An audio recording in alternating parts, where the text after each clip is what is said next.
Selamat malam. November 2013, dalam nasihat apostoliknya, Paus Fransiskus mengecam ketimpangan ekonomi dan menyerukan gereja untuk merangkul keberagaman. Pada 2015, Paus menyebut tindakan dosa terhadap alam dengan eksploitasi ekonomi terhadap masyarakat miskin merupakan bentuk pelanggaran hak asasi manusia. Concern Paus Fransiskus terhadap isu ketimpangan dan masyarakat miskin pun ikut dibawa menjadi bagian dari perjalanan apostoliknya ke Indonesia. Iman, persaudaraan, dan bela rasa. Bagaimana keseimbangan dalam pengambilan keputusan bisa berpihak pada kelompok kecil tanpa menghilangkan haknya sebagai warga negara, dan bagaimana membaca pesan Paus dengan kondisi Indonesia saat ini. Inilah Satu Meja The Forum, perkuat kerukunan, hapus ketimpangan.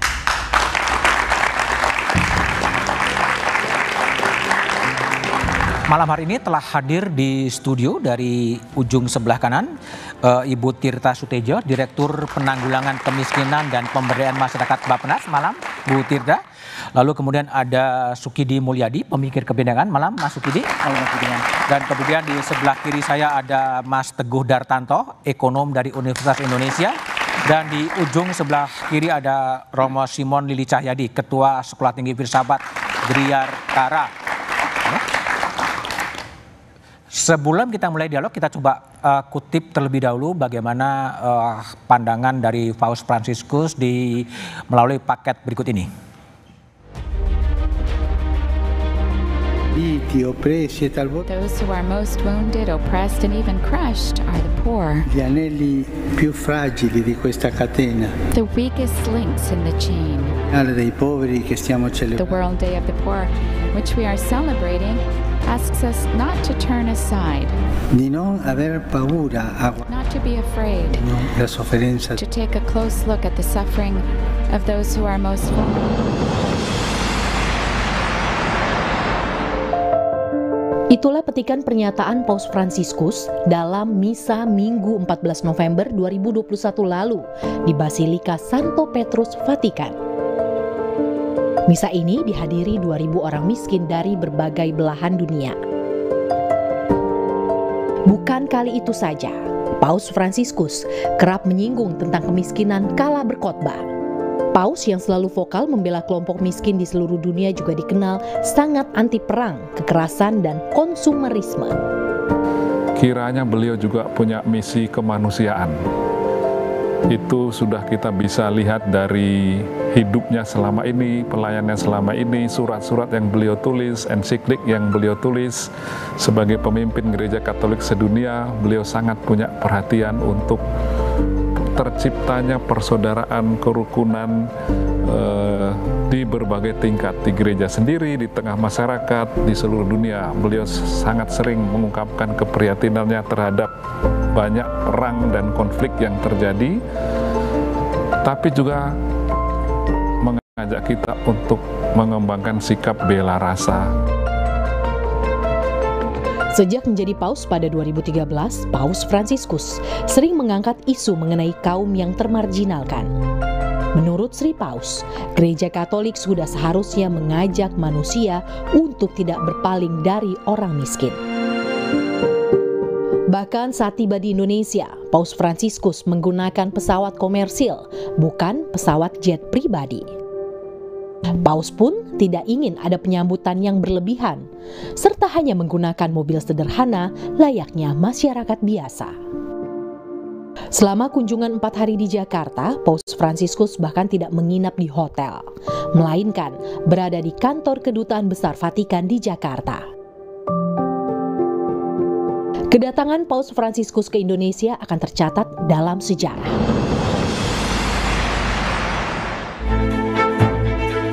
Kedatangan Paus sangat penting, mengingat dari 180 negara di dunia, tak semua negara bisa dikunjungi Paus Fransiskus.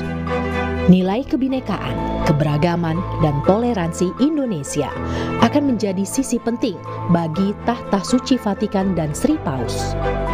Terlepas dari itu, isu kemiskinan dan ketimpangan sosial juga tak akan lepas dari sorotan.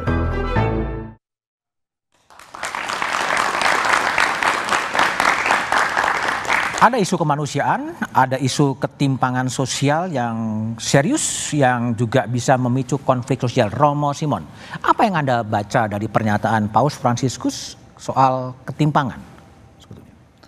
Ya Mas Budi, ini menarik bahwa saya bisa mendekatinya secara pribadi ya, tapi juga bisa mendekatinya dalam rangkaian apa yang disebut ajaran sosial gereja. Kalau secara pribadi saya melihat bahwa ini memang concern dia secara personal, karena menarik bahwa dia mengambil nama Fransiskus, ya nama kepausannya, nama untuk pausnya. Dan bagi saya itu Fransiskus itu justru mempunyai 3 concern: kemiskinan, ya, dan yang kedua ekologi, lingkungan hidup, dan persaudaraan, khususnya persaudaraan agama, sesama umat Tuhan. Fransiskus sendiri menghayati itu. Jadi saya punya kesan bahwa kalau Bapak Paus itu memang mengatakan itu, dia mengatakan itu genuine dari pribadi yang memang memiliki concern itu. Yang kedua, dari sudut ajaran sosial gereja, dia berada dalam tradisi ajaran sosial gereja kontemporer tapi juga modern, bahwa kemiskinan itu merupakan ancaman untuk martabat manusia. Kemiskinan ancaman untuk martabat manusia. Ya, karena itu kan berarti bahwa orang tidak punya sesuatu untuk kemudian bisa bangkit, bisa kemudian hidup dalam level yang wajar, dan itu persis merupakan ancaman terhadap martabat manusia. Gitu sih yang saya lihat dari impresi saya. Baik. Mas Teguh, kalau Paus menyinggung soal ketimpangan, apakah dari studi Mas Teguh di UI, memang ketimpangan itu ada di Indonesia?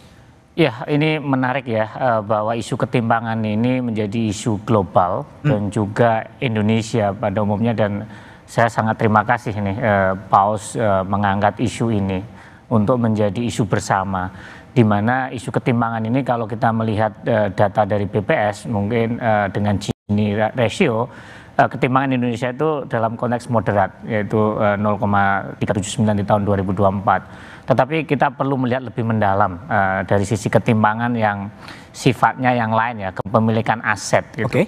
Studi saya terkait dengan ketimpangan aset tanah di Indonesia ini cukup miris ya. Ternyata sekitar 56% petani di Indonesia itu merupakan petani gurem, di mana luas tanahnya hanya 1.800 meter persegi. Itu nggak cukup untuk hidup. Dan selebihnya yaitu sekitar 6% petani kaya itu menguasai tanah sekitar rata-rata 5,4 hektar. Artinya dari kepemilikan aset tanah ini sudah timpang sekali. Sehingga orang miskin yang petani gurem ini nggak akan bisa bangkit dan tumbuh karena memang aset tanahnya kecil kan. Inilah yang perlu dipikirkan. Di sisi lain kalau kepemilikan aset finansial ini lebih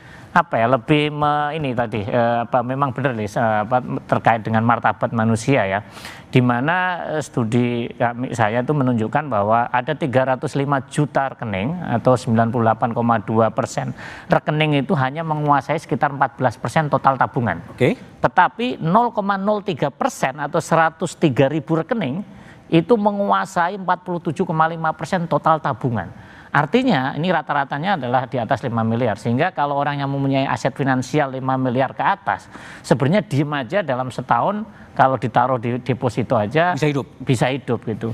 Ini itu isunya adalah ini menarik bahwa kita selalu berbicara mengenai ketimpangan dari sisi aset, sisi apapun.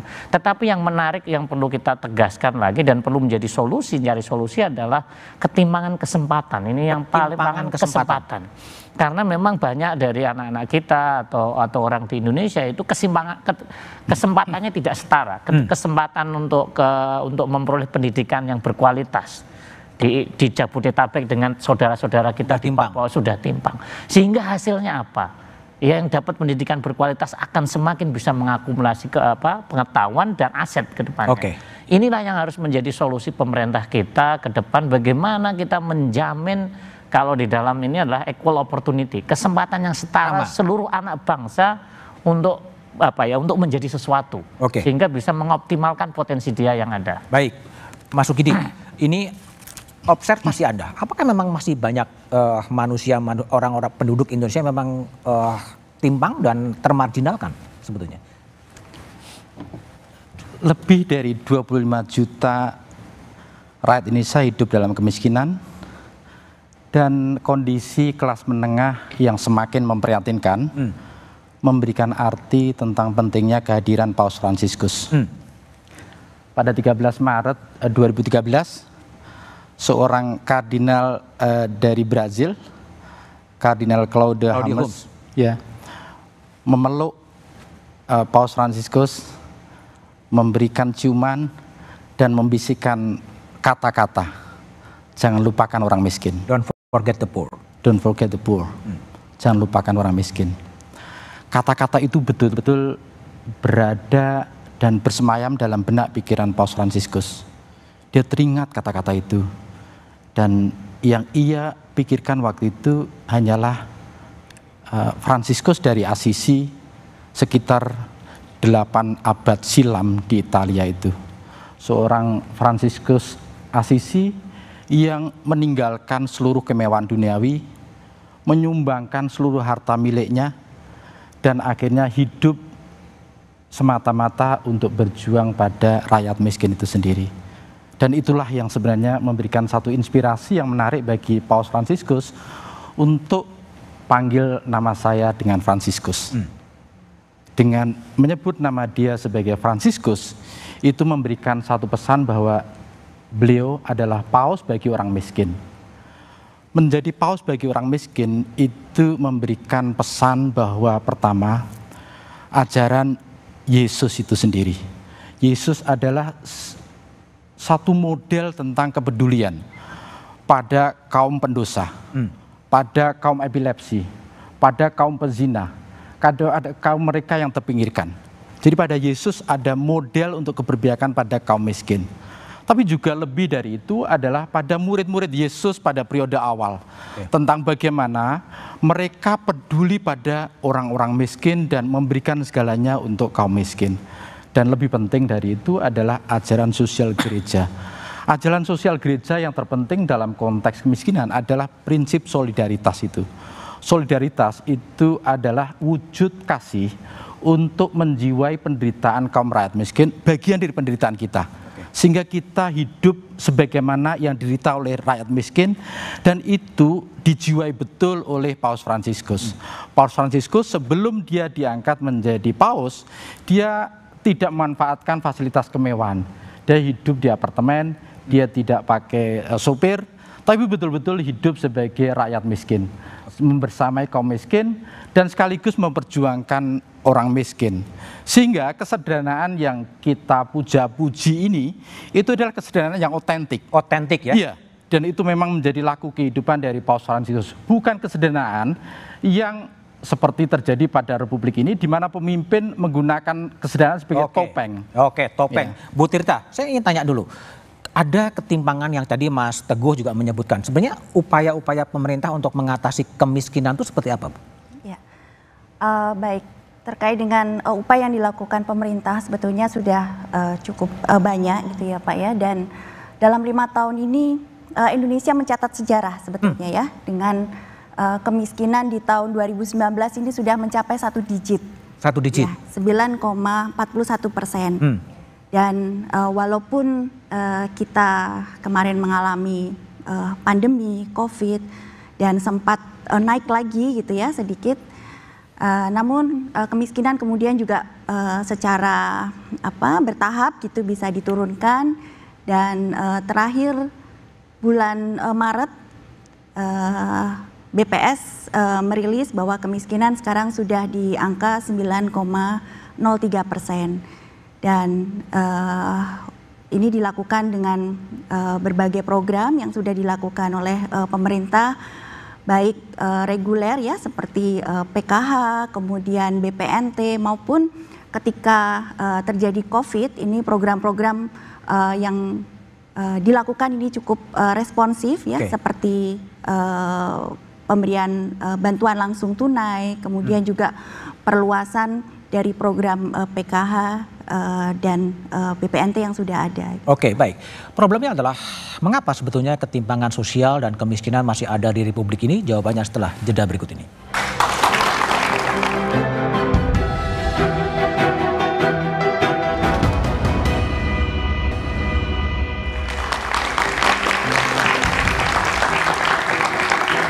Masih bersama saya Budiman Tanurjo di satu meja dapur, Mas Teguh Dartanto.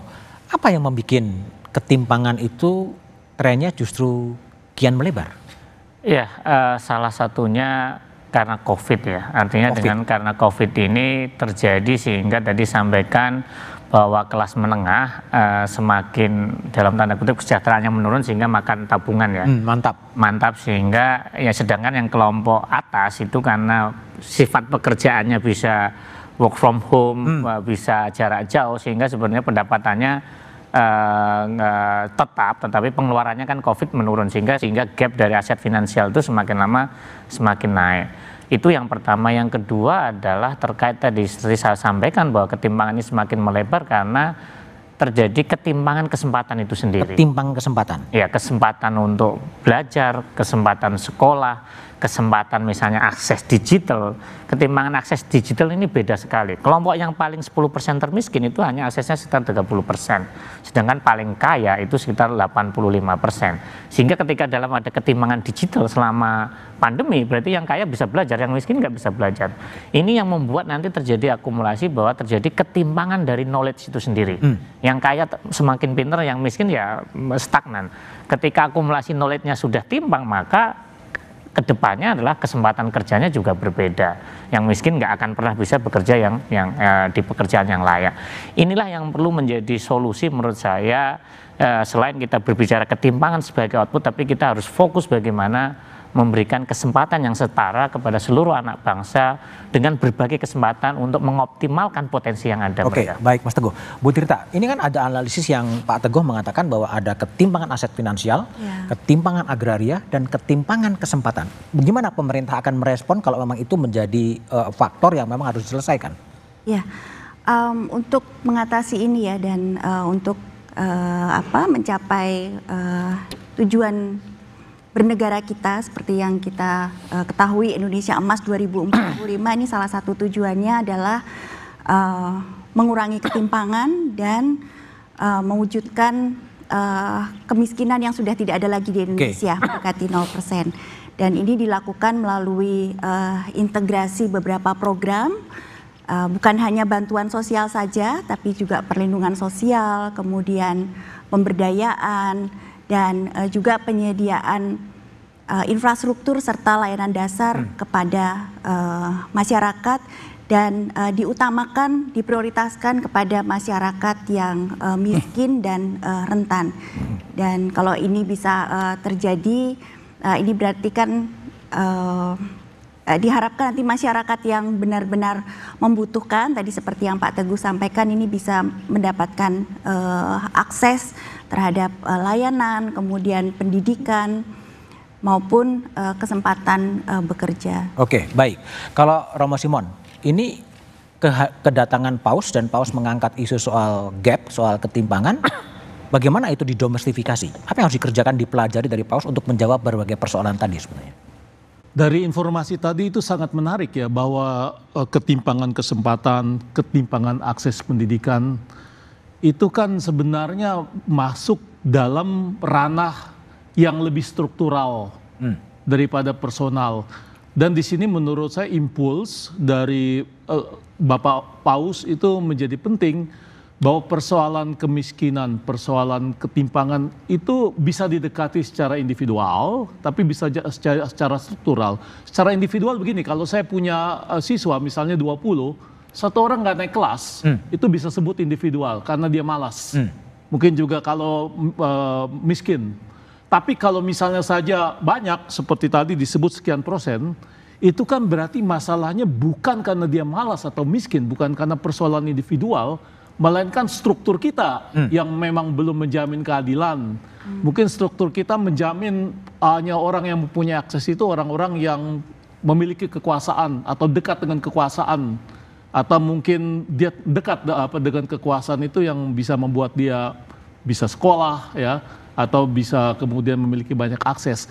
Jadi persoalan struktural itu persoalan yang menurut saya baik diperhatikan dalam konteks Indonesia. Begitu sih. Oke, Mas Budi. Kalau Mas Budi lihat gimana ini? Ini mengatasi tiga ketimpangan yang ada dikaitkan dengan Paus memberikan warning ya bahwa ada isu ketimpangan, bahkan disebutkan juga kalau itu tidak diatasi secara serius bisa memicu konflik yang lebih parah.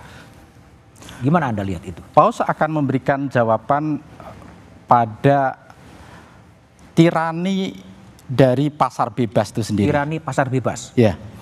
Satu teori yang mengatakan bahwa ada kebijakan trickle down economic policy, bahwa dengan pertumbuhan yang ditopang dengan pasar bebas itu akan menimbulkan kesejahteraan pada rakyat luas. Bagi Paus ini adalah kesalahan fatal dalam melihat dan mendiagnosis ekonomi. Bagi Paus ini justru menimbulkan ketimpangan yang semakin besar. Bukan hanya soal ketimpangan aset, ketimpangan yang lain, tetapi terutama ketimpangan pendapatan itu sendiri. Dan pidato Paus di Amerika itu memberikan satu tamparan yang cukup besar kepada ekonomi Amerika yang didasarkan pada kapitalisme.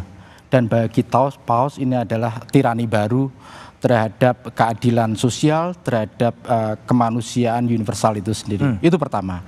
Yang kedua, Paus akan memberikan satu jawaban bahwa ketimpangan ini bukan hanya merefleksikan satu sistem ekonomi yang salah, tapi juga refleksi dari krisis yang jauh lebih besar.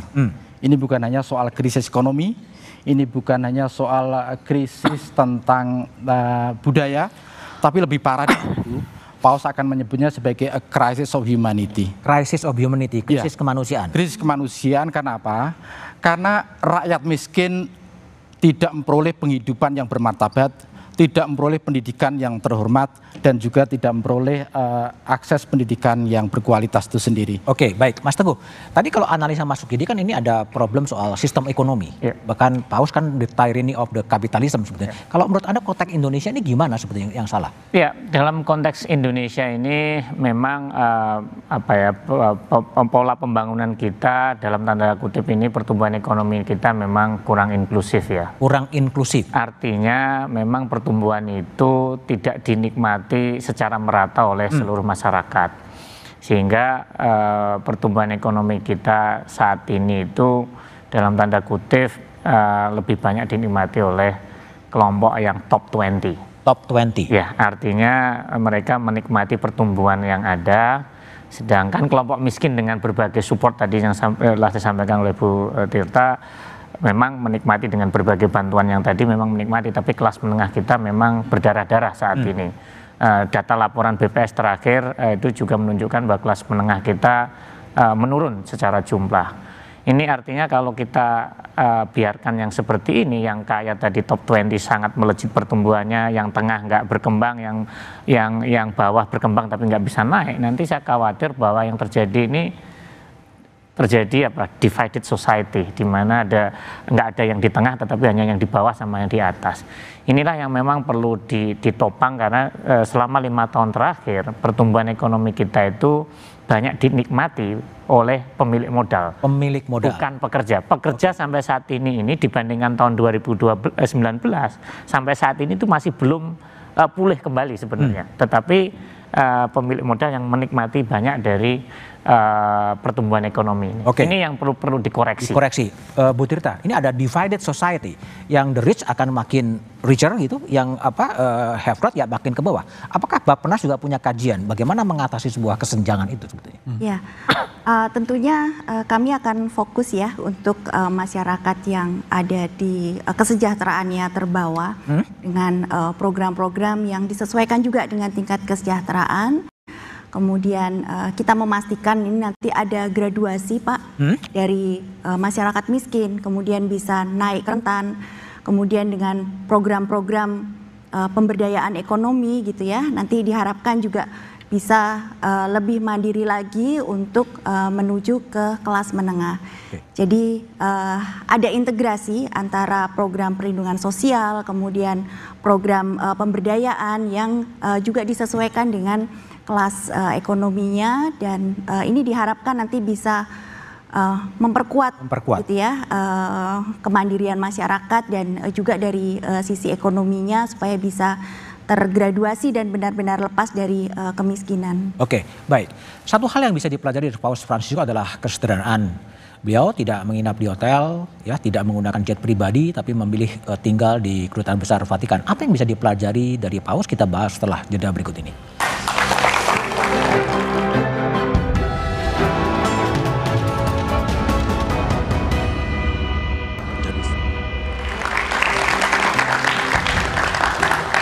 Masih bersama saya Budiman Tanurjo di satu meja The Forum. Romo Simon Lili Cahyadi, Ketua STF Triarkara. Ini banyak orang yang melihat Paus Fransiskus sebagai simbol kesederhanaan. Tidak mau tinggal di hotel mewah tapi di Kedutaan Besar Vatikan dan memilih mobil yang sering dipakai oleh masyarakat Indonesia kebanyakan. Sebetulnya dalam bacaan Romo, ini pesan apa yang ingin disampaikan oleh Paus Fransiskus? Apakah memang style pribadinya demikian atau apa sebetulnya? Pertama tentu saja style pribadinya itu mewarnai ya kehidupan sederhana ini. Sebagai agamawan tentu saja ada yang disebut kaul. Ada juga yang dipelajari dari adagium Latin.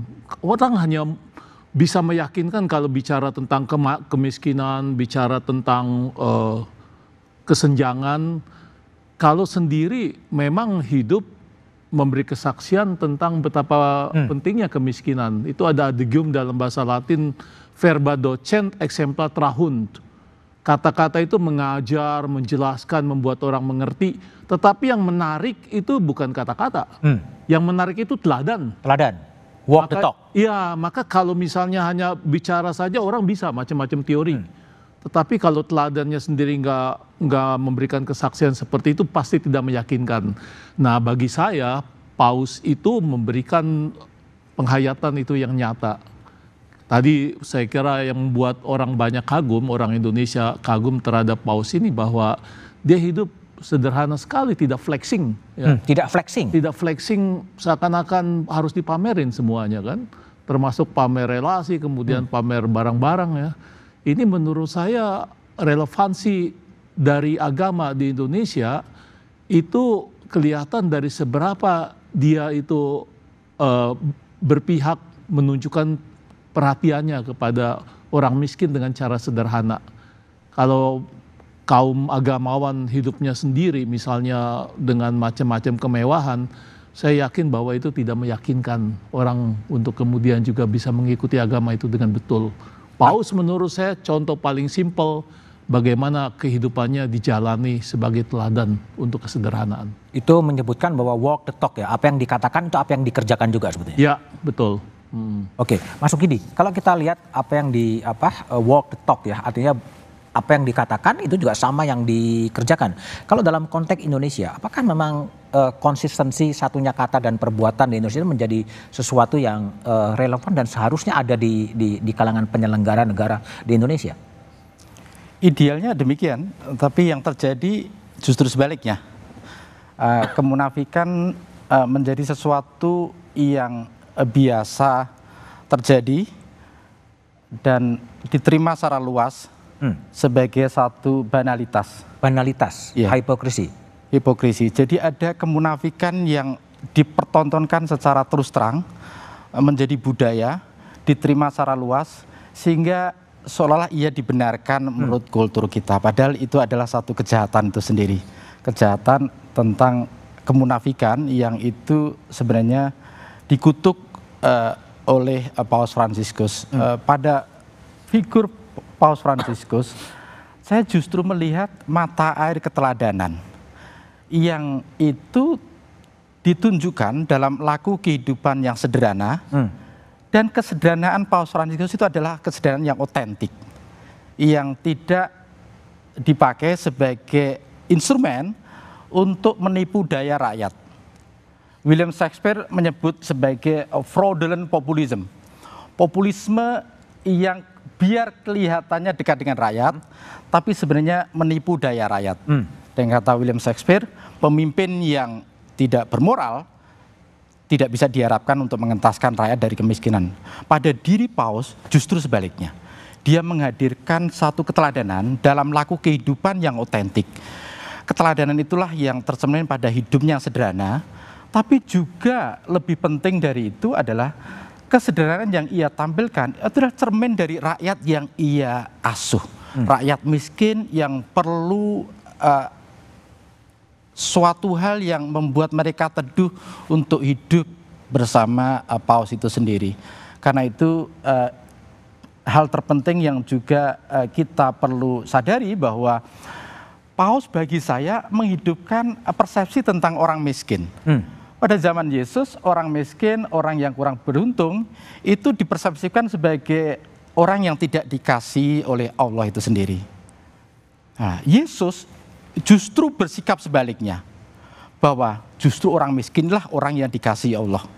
Itulah sebabnya menjadi miskin dan berjuang untuk miskin, itu adalah laku hidup yang otentik, yang ditunjukkan secara terang benderang oleh Paus Fransiskus itu sendiri. Oke, baik. Kalau Mas Teguh lihat, faktor keteladanan kepemimpinan, apakah itu juga menjadi penting untuk mengatasi berbagai problem tadi? Ada divided society, yang miskin mungkin tetap akan miskin, pada level atas juga akan makin kaya. Pasti ya, ini kepemimpinan atau keteladanan itu kan menjadi contoh atau pelajaran terbaik bagi masyarakat ya. Artinya memang bagaimana kita bisa mengentaskan kemiskinan atau ketimpangan kalau misalnya nggak ada laku kesederhanaan, laku seperti kerja keras itu sendiri. Kalau misalnya kita melihat pemimpinnya antara yang diucapkan dan yang dilakukan, misalnya suka flexing atau apapun, yang terjadi masyarakat miskin ini imajinasinya adalah misalnya nanti saya harus seperti itu. Nanti yang ditemu adalah cara-cara instan. Nanti ada judi online lah, ada pinjaman online lah. Sehingga dengan laku dari yang menurut saya yang diajarkan oleh Paus adalah kesederhanaan, ini adalah mendorong kita atau yang berpunya ini adalah rasa empati. Empati ini dan bagaimana pesan ini dengan artinya kan sebenarnya dengan kesederhanaan Paus itu tidak mengurangi nilai Paus itu sendiri. Kalau orang kaya sederhana atau kita yang punya kesempatan lebih baik meneladani itu, kan sebenarnya ada yang kita bisa lakukan atau dari sebagian yang kita punya, bagian dari misalnya memberikan kesempatan kepada orang yang miskin. Sebenarnya kita punyalah bahwa kita juga tadi nggak bisa bertumbuh dari pemerintah. Saya rasa mengentaskan kemiskinan pasti pemerintah yang bertanggung jawab utama, tetapi kita sebagai masyarakat juga punya kewajiban moral.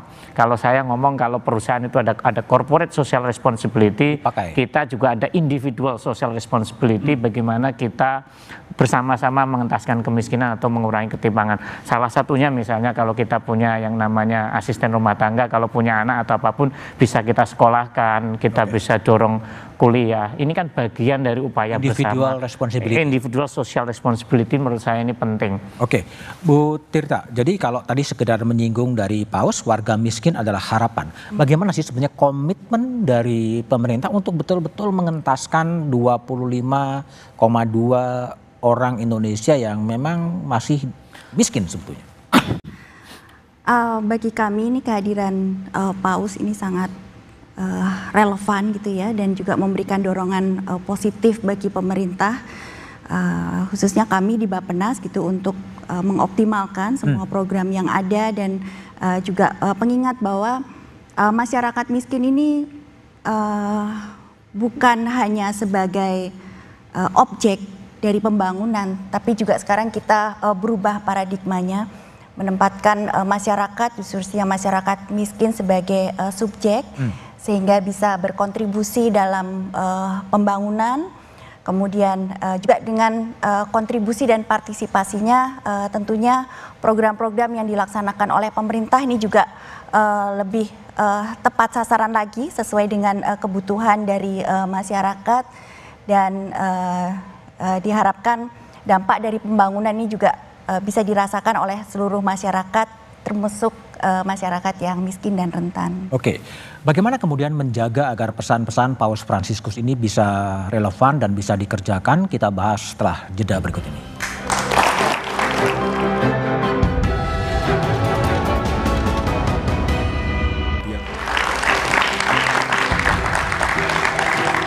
Masih bersama saya Budiman Tanurjo di Satu Meja The Forum. Romo Simon Lili Cahyadi, Ketua STF Triadkara.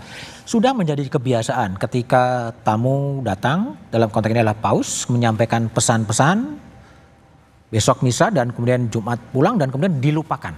Bagaimana kemudian bisa dijaga agar pesan-pesan itu memang bisa menggerakkan atau bisa mencerahkan, ada sesuatu yang berubah?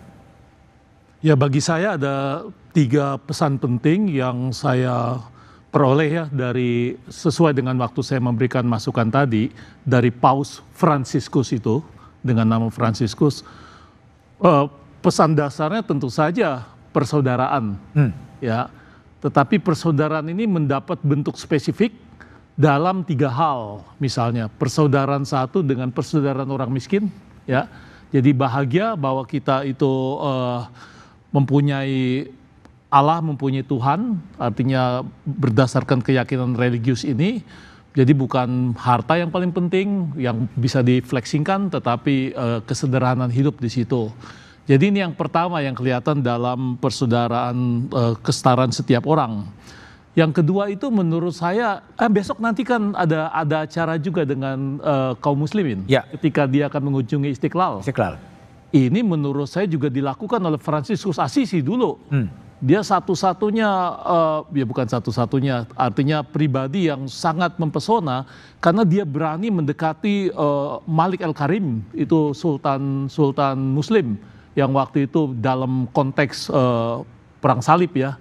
Itu berarti persaudaraan dengan Muslim itu harus secara khusus untuk umat Indonesia perlu mendapat perhatian. Ini sangat penting ya. Dan yang ketiga menurut saya juga penting itu adalah soal ekologi.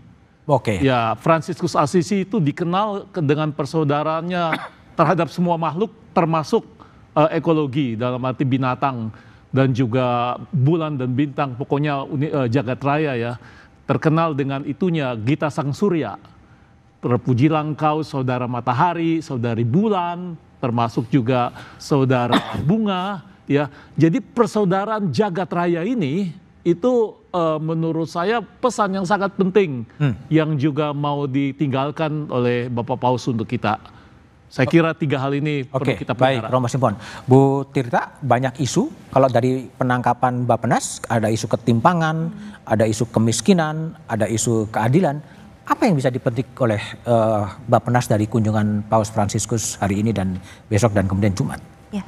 Sebetulnya semangat dari Paus Fransiskus ini sudah selaras gitu ya, termasuk tadi perhatian beliau terhadap ketimpangan, kemiskinan ini sudah selaras dengan cita-cita Indonesia sebagaimana dicantumkan dalam rencana pembangunan jangka panjang nasional sampai 2045 yang undang-undangnya minggu lalu sudah disahkan Pak, dan ini akan kita kawal terus ya melalui rencana pembangunan jangka menengah nasional 5 tahunan, dan pelaksanaannya kami di Bappenas secara tahunan juga mengawal dari sisi perencanaan yang kemudian akan diimplementasikan oleh kementerian lembaga yang ada di pemerintahan. Jadi diharapkan semangat tadi bisa terwujud dan juga terlaksana di Indonesia sesuai dengan cita-cita bernegara kita. Oke, baik. Mas Teguh, ada juga pidato dari Paus yang sebenarnya juga cukup menarik ya, bahwa perdamaian itu adalah buah dari keadilan. Ya, sehingga isu keadilan, isu ketimpangan kan memang sangat krusial di Indonesia. Saran Anda untuk mengatasi berbagai ketimpangan yang ada agar mewujudkan keadilan sosial, koreksi seperti apa yang harus dikerjakan? Iya, ini menarik ya apa yang disampaikan Paus mengenai concern beliau, kepedulian beliau terhadap isu ketimpangan, dan ini pelajaran yang sangat berharga bagi saya pribadi yang di dunia kampus. Tadi yang saya sampaikan berkali-kali bahwa ketimpangan, kesetaraan kesempatan itu hal penting untuk mengoreksi ketimpangan aset, ketimpangan finansial. Bagi saya kampus harus menjadi relevan dan juga berjuang bersama-sama untuk menurunkan ketimpangan di dalam masyarakat melalui memberikan kesempatan yang setara, pendidikan yang berkualitas bagi seluruh anak bangsa. Menurut saya ini adalah pelajaran bagi kami agar spirit yang disampaikan oleh Paus Fransiskus ini tetap benar-benar ada dampaknya, bahwa saya sebagai pelaku di dunia pendidikan harus berupaya juga menjadikan kampus ini relevan sebagai bagian dari komitmen kita untuk mengurangi ketimpangan, menciptakan keadilan bersama melalui tadi memberikan pendidikan berkualitas setara kepada seluruh anak bangsa. Sehingga menurut saya universitas-universitas negeri seperti dan gak hanya negeri, swasta juga harus memberikan kebijakan afirmasi lah kepada kelompok miskin, kepada orang miskin dan juga dari kelompok marginal. Oke, baik, Mas Sukidi. Jadi gimana nih agar ketika Paus pergi meninggalkan Jakarta menuju Papua Nugini, tapi agar isu-isu ketimpangan, isu-isu kemiskinan, isu-isu kesenjangan sosial, isu keadilan sosial masih bisa dirawat di ruang publik dan kemudian diimplementasikan oleh pemerintah? Apa yang harus dikerjakan sebetulnya? Ini tanggung jawab bersama untuk mewartakan mata air keteladanan dari Paus Fransiskus kepada semuanya. Keteladanan pertama adalah keteladanan dari segi agama, bahwa beragama harus membebaskan rakyat miskin dari apa yang oleh Nelson Mandela sebut sebagai the prison of poverty, penjara kemiskinan. Dan Paus Fransiskus memberikan keteladanan untuk bersama orang miskin, membebaskan mereka dari kemiskinan, dan sekaligus selalu berjuang untuk orang miskin. Itu pertama.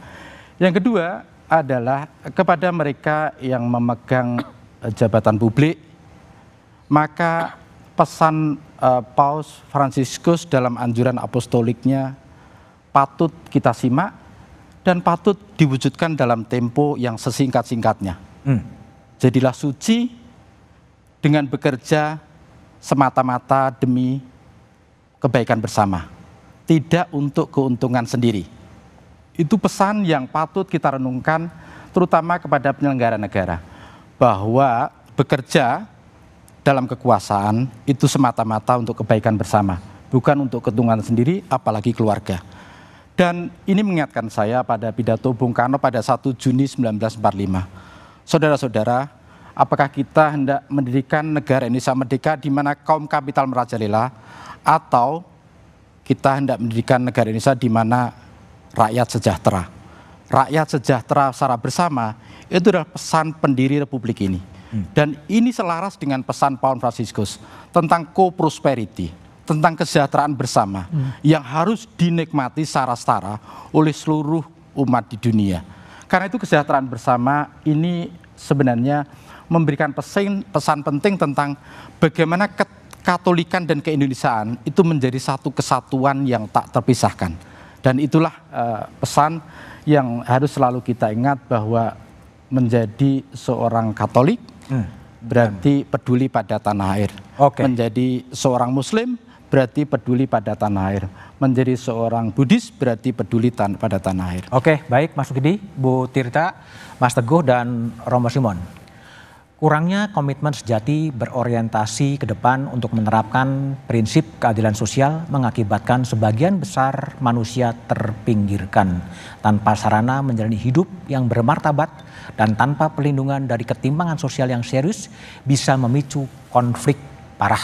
Perdamaian adalah buah karya dari keadilan. Opus Justitia Pax. Demikian Satu Meja The Forum malam ini. Sampai jumpa pekan depan. Selamat malam dan terima kasih.